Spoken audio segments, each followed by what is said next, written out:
Hello and a warm welcome to Econoday Unplugged on Wednesday, the 21st of April 2021. Mark Penders stateside, Brian Jackson's in Sydney, and I'm Jeremy Hawkins in London. Well, since our last podcast, the US has seen much stronger than expected inflation, the largest increase in retail sales in 10 months, and the lowest level of jobless claims since last March. There's also been a ton of new supply and a notably more bullish set of economic forecasts from the IMF. And yet, sovereign bonds around the world have at least flattened out and in many cases declined. So what's going on? Has the great reflation trade run out of steam already? Or might it be that as COVID deaths worldwide rise rapidly above the 3 million mark, new safety scares over both the AstraZeneca and Johnson & Johnson vaccines are threatening to throw a perhaps sizable spanner in the works of the economic recovery timetable? There are other possible culprits too, of course, ranging from repositioning trades prompted by the Archegos hedge fund collapse, new sanctions on Russia, and even instability in the emerging markets prompted by the shake-up of a Turkish central bank. But whatever the cause, there's apparently still a huge demand for bonds out there. So do the economics justify it?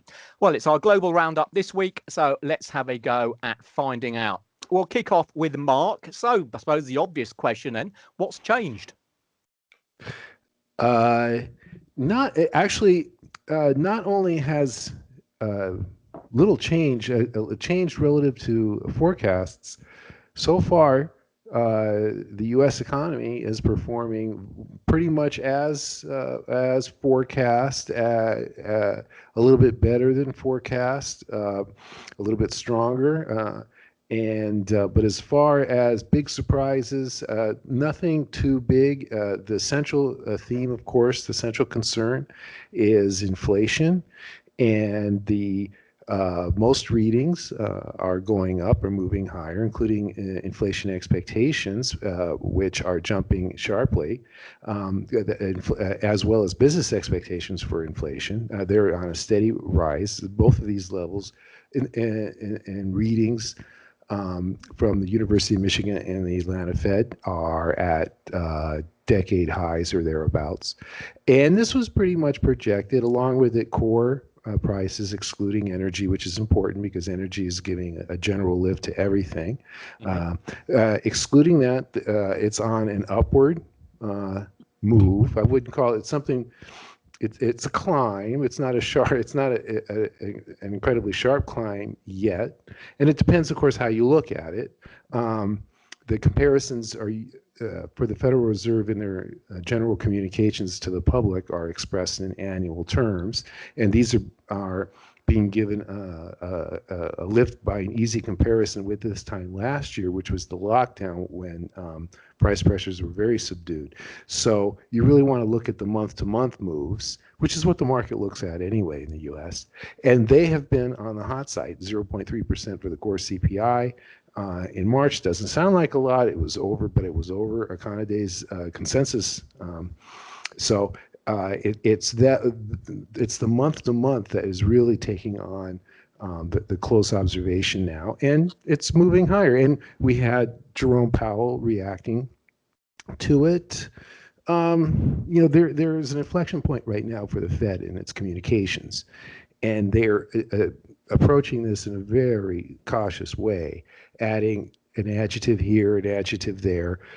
So going from significant to growth to substantial growth, but those kinds of little code words, still trying as much as they can in their beige book and their official forecasts to tone down, to water down the actual pace of a lot of the recoveries is what they typically do.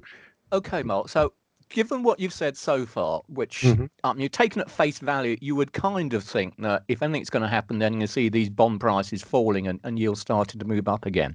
The fact that they've come down, do you think it's something to do with, despite the expectations we've been talking about, the investors are starting perhaps just to throw in the towel? They believe what Jerome Powell's saying now, that the uptick, the up move we've had in inflation is going to be temporary. There's nothing to worry about. The Fed's not going to tighten. They're not going to start tapering anytime soon. So do you think that message is becoming more acceptable to financial markets now, or that's got nothing to do with it at all? It could be, but it's we're also making the assumption that the week's move, the recent move, and it's only been in a short period of time, is a meaningful move. It's not a technical move related to Hmm. position unwinding in the markets. That's something we don't know, but it certainly doesn't fit together with what the other expectations were. What the general expectations were, and the general expectations was this steady rise in long rates. But they certainly have come down in dramatic fashion, and that's going to be a stimulative, and we're already seeing it in the weekly mortgage applications data that are very prompt, and with the average 30-year mortgage falling about 10 basis points in the last week to 3.20 for 30-year mortgages, that create a very significant, very substantial jump in both refinancing applications and purchasing applications. So homeowners and people who have mortgages are paying close attention to this, and it's going to have a stimulative effect, something that, does the Fed want? Does anybody? How much stimulus, do we want? Do we want? I guess we want continuing massive stimulus, unlimited, pretty much, until we get a shoot higher in inflation. And will this? And maybe the Fed is playing a game. I mean, or not a game, but they're hedging their bets, or they're relying on hoping that this last maybe generation, or certainly the last dozen years of disinflation, will continue to play out. If that doesn't, if for some reason, and they didn't predict, they did an awful job predicting the disinflation. They didn't predict it at all, and they resisted even seeing it. And now they're relying on this past trend to extend in the future, and the future now is completely different with the COVID. But I think let me ask you yeah. about that if I can, because one of the classic sort of rationales is, people always try to look back and explain what's happened in hindsight. But I mean, a plausible story certainly for Europe is that there has been a big increase in the COVID numbers across certainly continental Europe anyway, not so much the UK, and therefore it's led to a downgrading of economic expectations, which should equate with potentially reduced price pressures, if I can say it, price pressures, and hence it makes sense for bond yields to move lower. What's the COVID situation like in the States now? It's vastly improved, and it's, I think, mirroring what is happening in the UK. That these are two standout exceptions right now. We can hopefully make an assumption that Europe will follow suit in a matter of months, or maybe a quarter behind, as their vaccinations roll out. That's hopefully what will happen, but we don't know, because of variants and because of the unusual behavior of this pandemic. But right now, there is a boom going on in the manufacturing sector, to the point where it's creating unsurpassed readings in business surveys. And these business surveys have been going on nearly 60 years.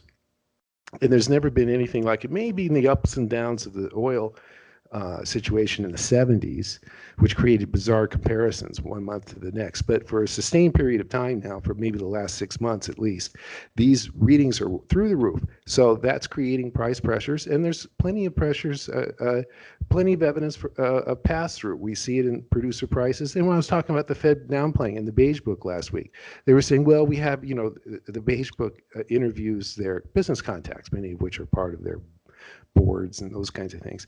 And they say, well, several have reported, successful pass-through. Several, it's a complete understatement. And there is tremendous right now a bubbling pressure underneath the prices, and it's, like I said, led to record or long-term highs in expectations.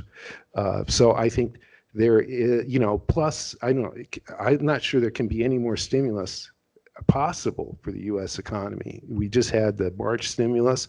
It created a gigantic boom, as you mentioned, in retail sales, and it looks like it's already spilling out into April as well, based on the weekly Red Book indications. So there's maximum stimulus, lots of bubbling price pressures just going through the roof underneath, still not quite expressed in the consumer prices, but it's coming out. So I would say it's a very, very positive in assuming, and that the global economy, especially Europe, I guess, recovers. But look, well, Jeremy, let me ask you. I mean, Germany, how are the business surveys in Germany and France doing? Well, I mean, as far as Europe's concerned, the business surveys are lagging well behind what we're seeing your side of the water. I mean, in terms of manufacturing, of course, yes, by and large, manufacturing Europe's doing pretty well. Certainly Germany is by all means, well, from the survey evidence anyway, it's 66. been They had a 66 yeah, PMI, I right? mean, you're talking about, not just boom conditions, but almost keep going. And yet, if you look at the hard data of industrial production figures out of Germany for both January and February, they showed monthly declines. Now, that's after some fairly significant increases, but nonetheless, they are completely at odds with what the survey evidence was showing. Okay, can I interrupt now? Your point always is that European policymakers look at these PMIs very closely. Have they made any comments like what's going on with this separation between actual data and the indications from these surveys? Not as yet. I mean, so when we get onto, I'll be talking a little bit about Europe later on, but the ECB meeting coming up tomorrow. But it will be interesting. You mentioned the likes of the ECB, Bank of England, all the European central banks will typically discuss, or at least mention the PMIs, especially the global PMIs, in the context of what's happening more generally. So it will be interesting to see whether the likes of Lagarde in her press conference or during the questions actually touches on the fact that, well, look, these PMIs are suggesting that German industrial production should be growing at least 1-2% a month, and yet it's fallen for 2 consecutive months now. So it's going to be interesting whether they actually touch on that.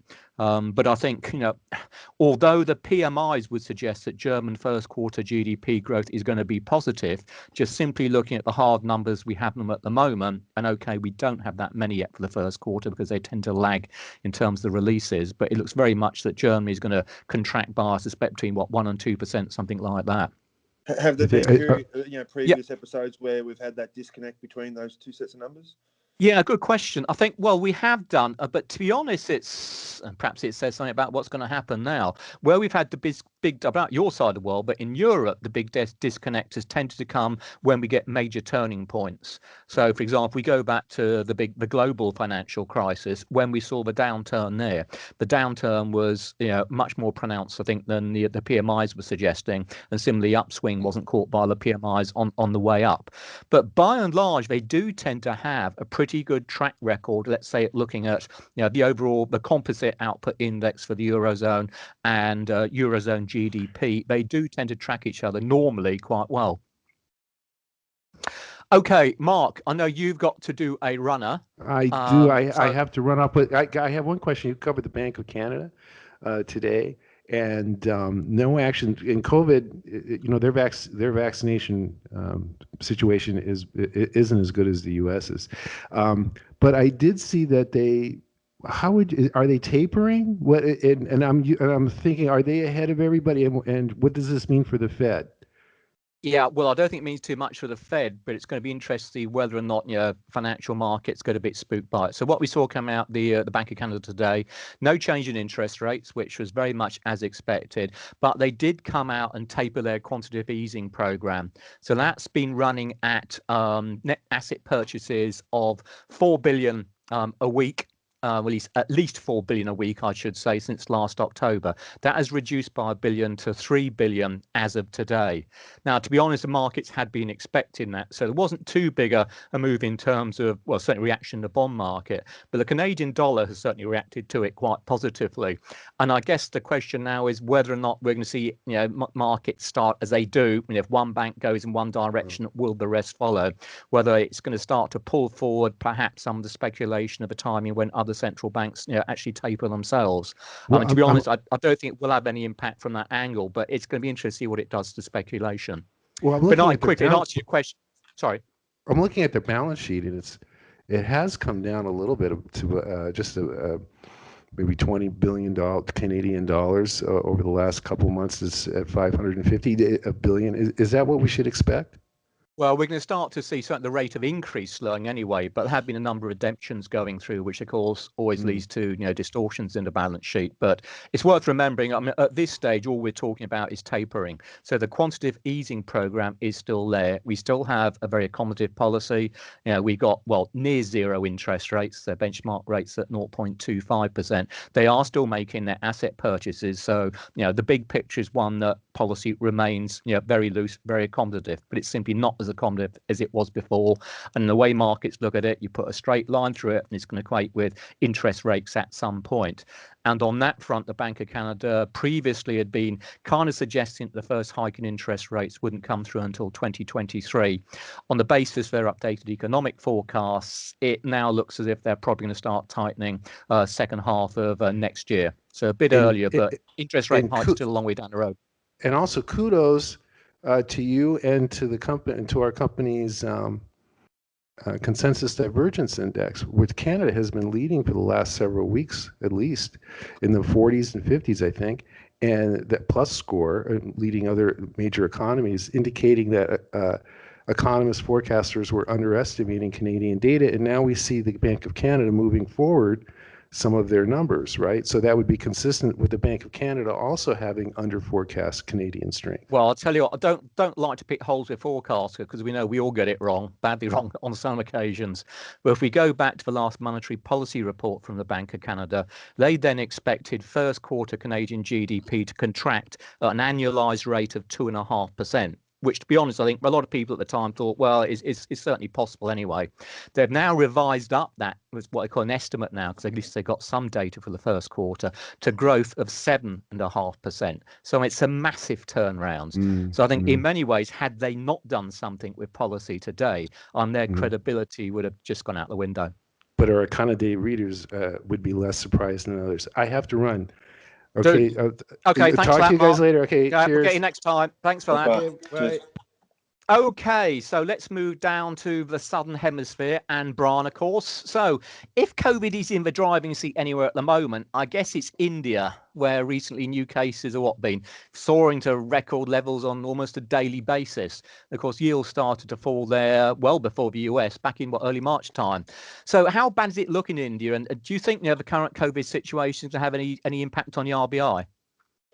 Yeah, I mean, it's probably the country in the region that's having the worst time of it at the moment, and so yeah, it's definitely a concern.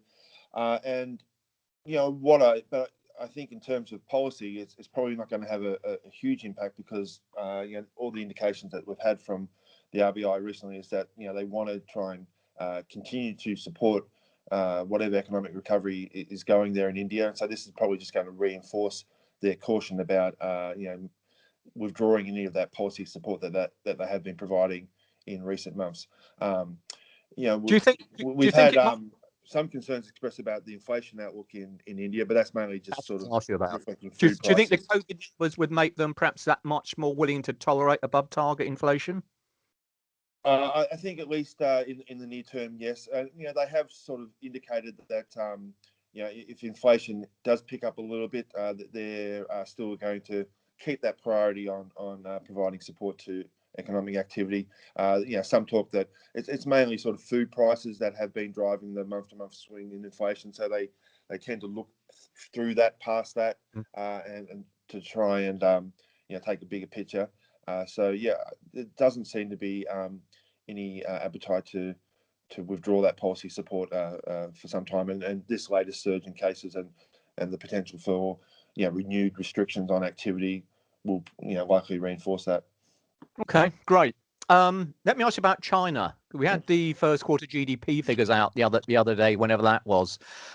Strong numbers, but as I recall, was it the slowest growth during the last decade or so, something like that. Is this something we should be worried about in the context of a global economy, or is it just a temporary slowdown and it's going to pick up again, do you think? Well, I think it's very stark in China, but it's probably reflects the numbers all across the region and all across the world really. There's a big sort of contrast between the year-on-year numbers and sort of the quarter-on-quarter or month-on-month numbers. Obviously, the year-on-year numbers boosted by the fact that we're comparing it with 12 months ago during the initial impact of the pandemic, where activity fell off a cliff. So it's not surprising that you've seen some really big year-on-year growth in GDP and in some of the other key activity indicators. But I think, in general, it's good to look at year-on-year numbers because it sort of removes the seasonality that is present in the data. But at this particular point in time, the year-on-year numbers are going to be misleading, I think, just because of that that comparison with 12 months ago was so unusual. So looking at for instance, the quarter-on-quarter growth rates for China that we had last week, it's quite slow. It's 0.6%, which is down from, I think it was about 2.3% in the previous quarter, the last quarter of 2020. So that's definitely indicating that we've had a bit of a stall in China's recovery in the first 3 months of this year. Again, do we know why that is? Well, it's sort of it is generally broadly consistent with what the PMI numbers have been showing. They also showed a sort of slowdown in activity compared with late 2020. Again, this is why year-on-year numbers are generally good, because it removes the seasonal effects of Lunar New Year holiday. So the fact that we did have that big holiday in the first quarter could explain it to a certain extent, but it does look like we've hit a bit of a bump in China's recovery. Okay, let's move across then to Japan. I see there's talk about a third state of emergency call coming out of Tokyo. Yeah.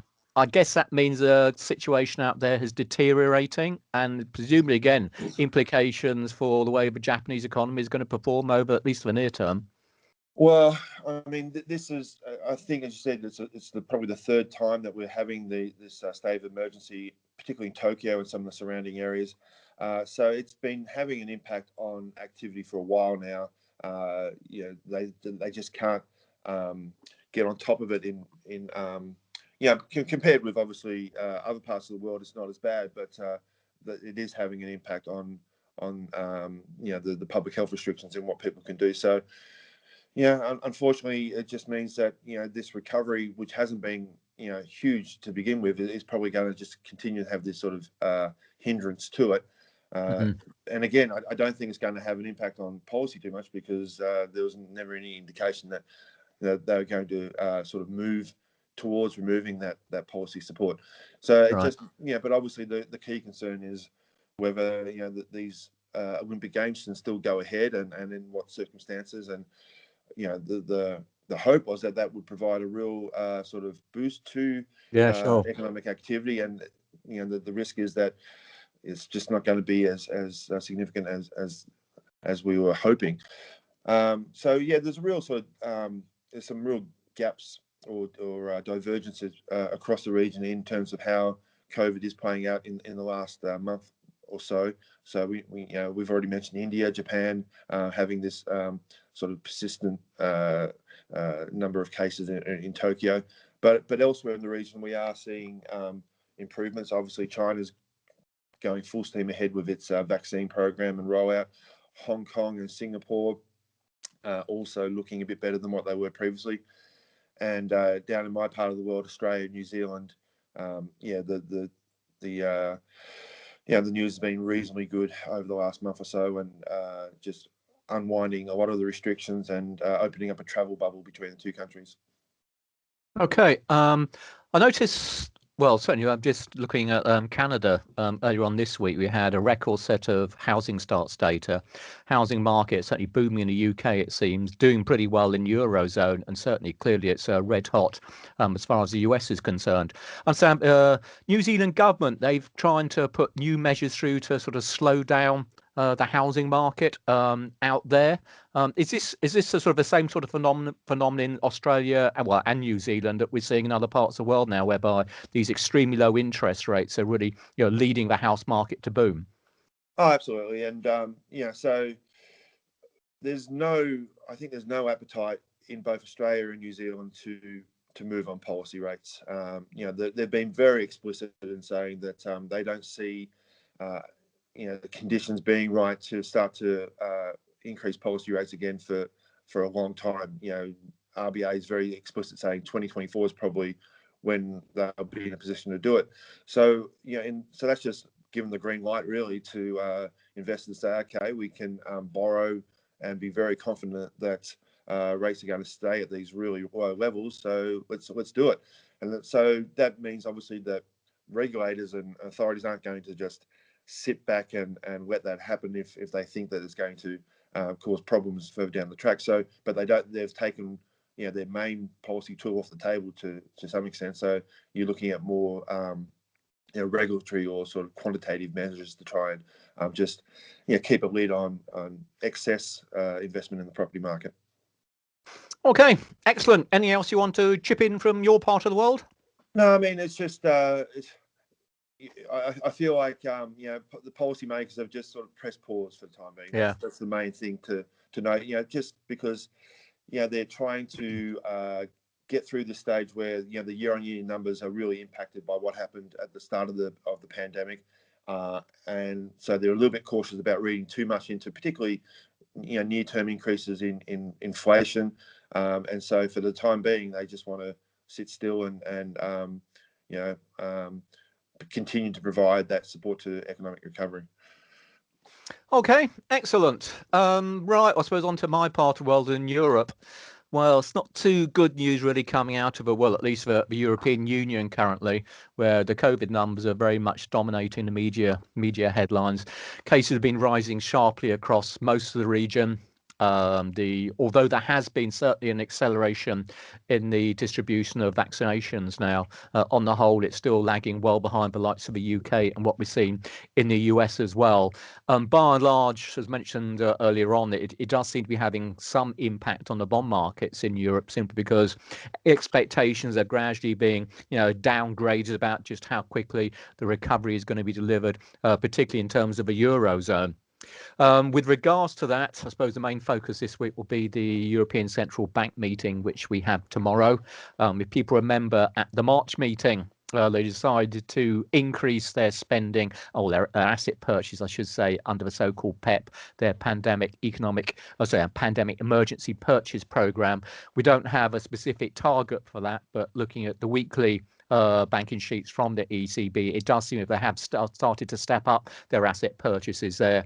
So I think given that, it's unlikely that they'll be doing much in terms of tomorrow. So it's going to be interesting, I think, as mentioned earlier, to see exactly what Lagarde has to say about the economy, to try and determine just how concerned they are now about the rising cases in COVID, and indeed whether or not they attach much weight to the bullish PMIs, or really are that much more concerned by what appears to be still a disappointing and almost certain contraction in first quarter growth.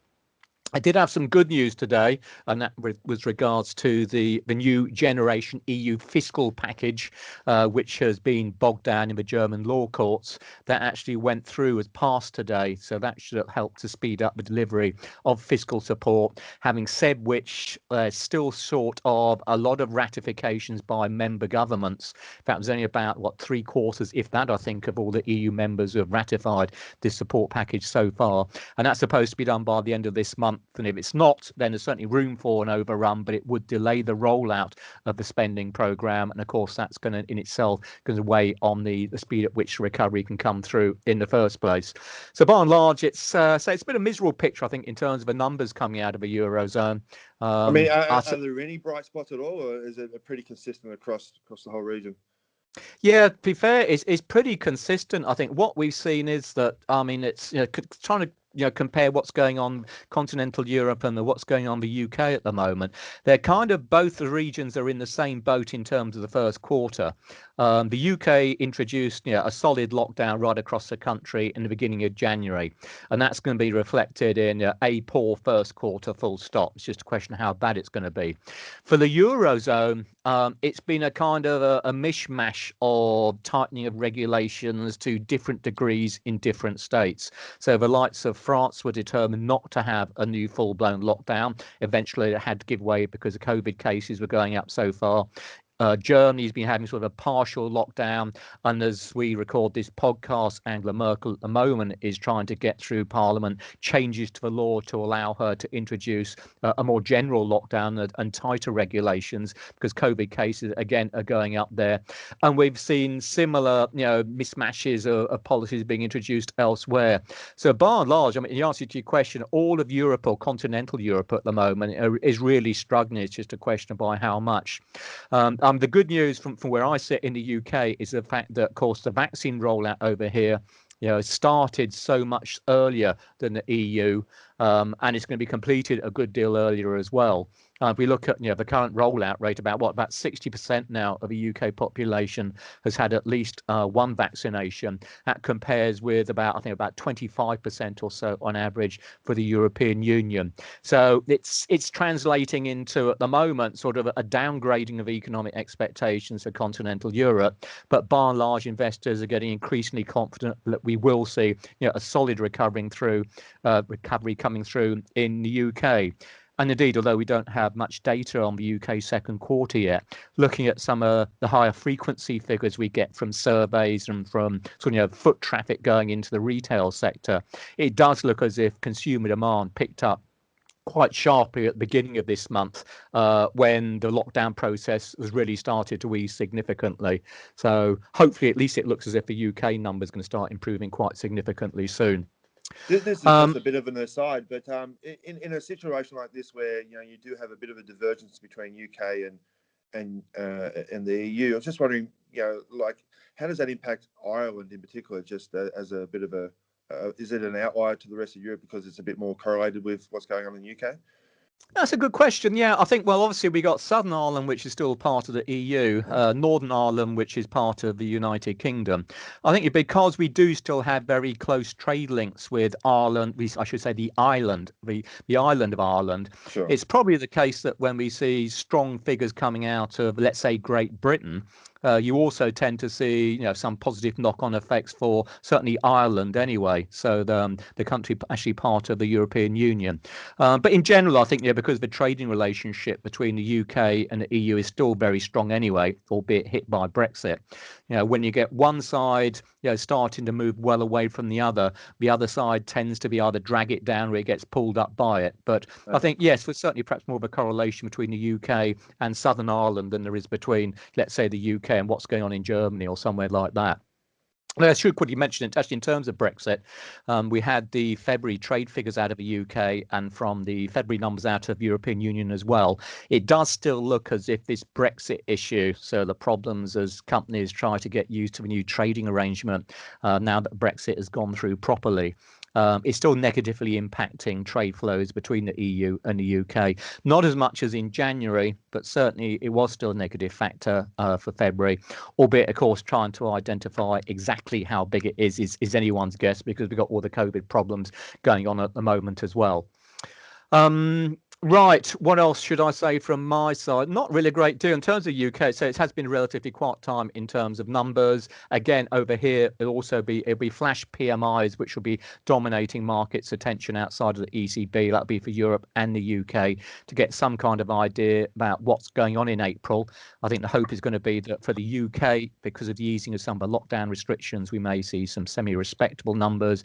Out of continental Europe, though, because restrictions have been tightened, chances are we'll see these composite output indices, suggests it's going to be a pretty weak start to the second quarter, which wouldn't be good news, one assumes, for the likes of the euro.